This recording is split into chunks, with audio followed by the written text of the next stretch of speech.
I wanted to know what the attraction was to horror films. Where do you think that comes from?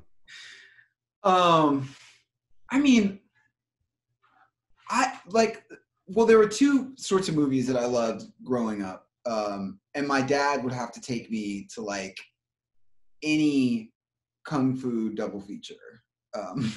Nice. Anywhere. Like if I was in San Antonio, if I was like particularly like old, like the dubs were bad, like I was really into that. I also was into really bad horror, right, when I was younger.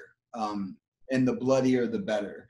But then I started my fascination with and it's a very particular period of time between like 1972 and like 83, those movies, where if you look at Invasion of the Body Snatchers, Eyes of Laura Mars, any Brian De Palma film, you know, these sort of, you know, Dress to Kill, which by the way, like Dress to Kill is now, I mean, I heard someone talking about it recently. It's so inappropriate today.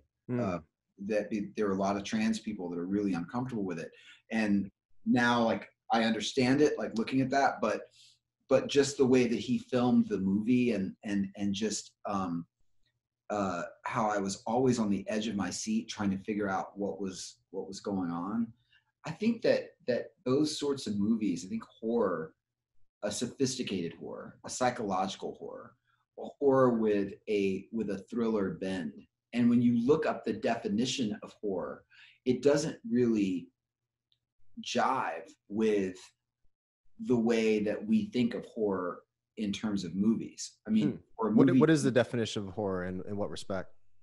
Horror means something that causes you great disgust or discomfort, but not in like, we always think that it's blood and gore, you know, when in fact talking about issues that we have to confront in our daily lives and viewing that through the prism or experiencing that through the prism of horror is interesting.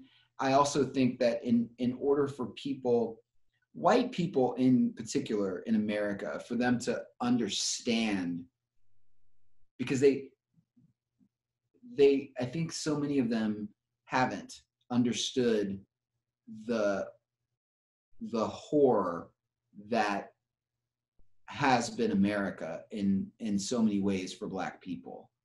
So much, in fact, that they were really comfortable with, here's our Gone with the Wind, or here's our Birth of a Nation, here's our, and by the way, those are just the most famous. Yeah. But there are too many movies and television shows to mention, and how they have dehumanized Black people.